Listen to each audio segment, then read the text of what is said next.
Good morning and welcome everyone to another episode of Amazon Ads Raw Daily. Today we're going to talk about the repeat purchase behavior report from Amazon Brand Analytics. The repeat purchase report is a powerful one. It gives you insights into how often a customer has bought more than once from your brand, from your ASINs, and so on and so forth. So let's dive into it. So you'll find the report underneath brand analytics. So it's in the menu, it's to be found brand analytics, and then it's next to the search query performance report, it's repeat purchase behavior. On the overview, you can first select the country you want to look into. So for example, United States or Canada. And then you have two options to choose from. You can either look into the brand view, which shows you the metrics for the whole brand, or you can look into an ASIN specific view, which depending on what your aim for the analysis is, would be the recommended one, the ASIN one, because you want to know how often a certain ASIN has been repeat purchased. And the brand view basically gives you the aggregate of those numbers. The second level you'll have below brand and ASIN view is the reporting range, which can be a yearly level. So you can look at your repeat purchase behavior of your customers on a yearly basis, quarterly, monthly, or even weekly. Weekly, similar to search query performance, will show you all available weeks. Currently, the last available week is week 17, which ended last week, end of April. So once a week is finished, it will be available. Once a month is finished, it will be available. So the last current month available, we are now in May, would be April. The last quarter available would be quarter one of this year. And the last year available is 2022. And that's bringing me to a point which is important.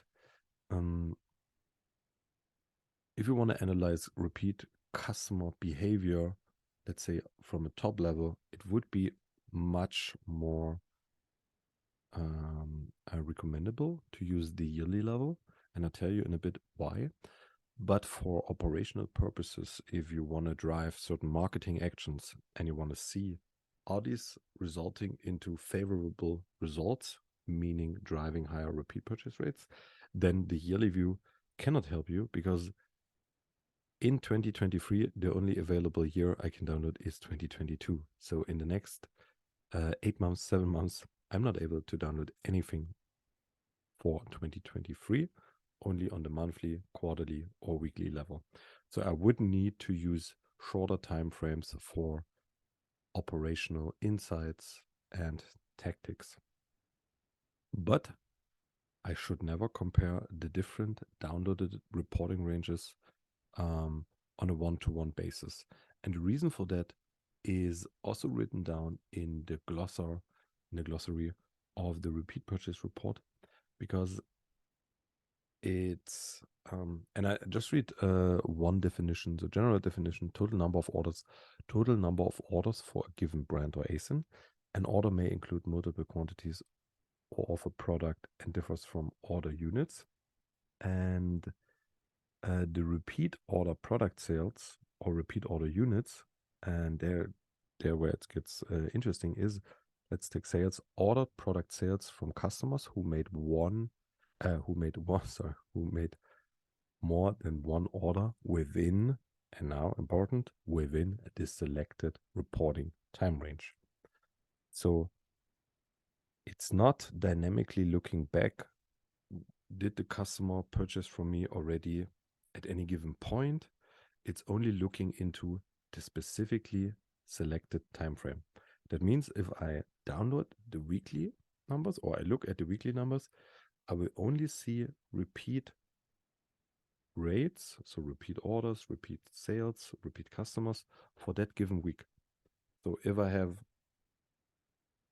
anyone who purchased more than once from my brand or for my ASIN in that week, it would be a repeat customer in that week. And then this would be measured. But if somebody purchased this week and then next week again, I would not see that on a weekly level. I would then see it on the monthly level if it was within, let's say, May. So somebody purchased in the beginning of May and in the end of May, then this would be a repeat customer and a repeat order sales, repeat ordered units in the month of May.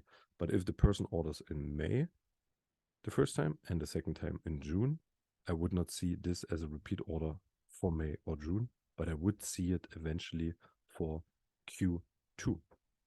So the time frame is very, very important here, as it kind of pre-selects if a repeat purchase can actually happen according to how it's technically measured. Therefore, if you really want to know your true, let's say true, at least repeat purchase rate, you would need to look at the largest time frame, the year. But the year is also not dynamically, so you cannot say last 12 months, but you have to, say last year, 2022. And that's not changing anymore. Once you download, the number you will see there is not changing because it's not dynamically adding customers who had their first purchase in 2022 and then bought again in 2023. Then you could say, hey, actually for the last year, this was a repeat customer now, but it's not happening like that. So to understand your true potential of repeat customers, you download the yearly data and then you analyze by ASINs, which has the highest repeat rate.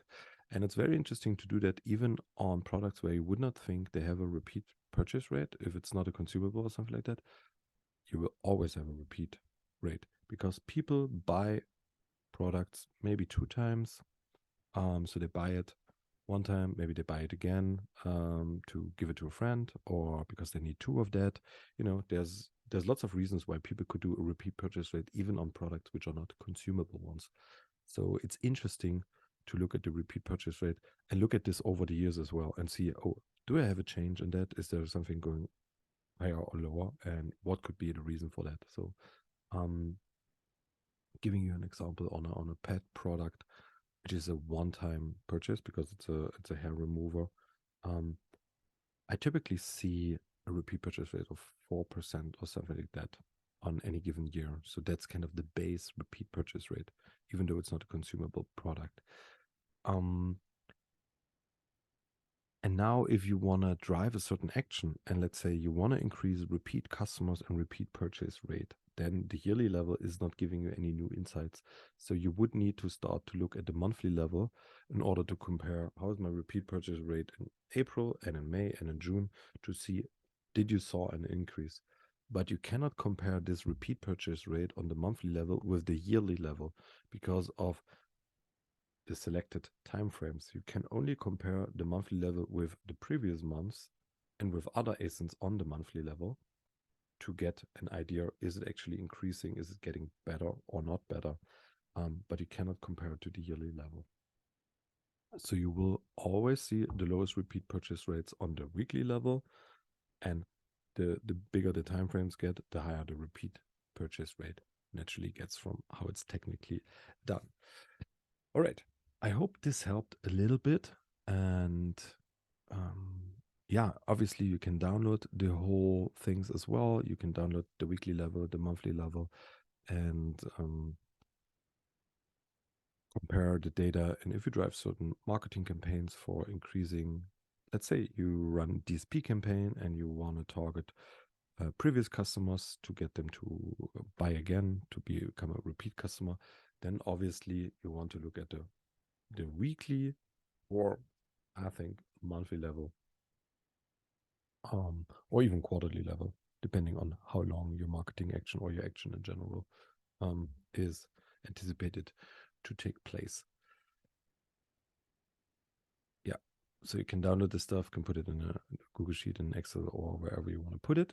And maybe the last thing, because we didn't talk about that, completely forgot about it. What metrics do we actually have available in the repeat purchase behavior? So you have number of orders, and then you have repeat order product sales, repeat order units, repeat customer count, and repeat customer share. And you have these also as a percent of change against the previous period. So if I would download the current week, I would see how did that change against the previous period. And I would see that for repeat ordered product sales, repeat ordered units, and repeat customer counts, and also repeat customer share. So I have let's say, the number, the absolute or percentage numbers, and then always the percent of change compared to the previous period.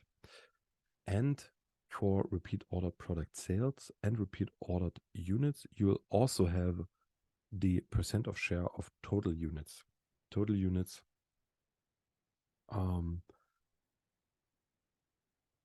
So it gives you kind of how big was the repeat ordered units. So for example, on a branded level, I would see my repeat order product sales, the share of my total sales is 26%.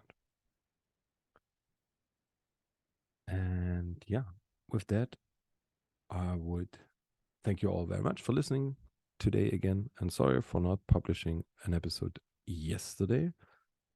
I know I have not made it. I will give you a bonus episode tomorrow. And I hope with that, you'll have a wonderful day and a good Friday. And hear you soon. Thanks for listening. Bye bye.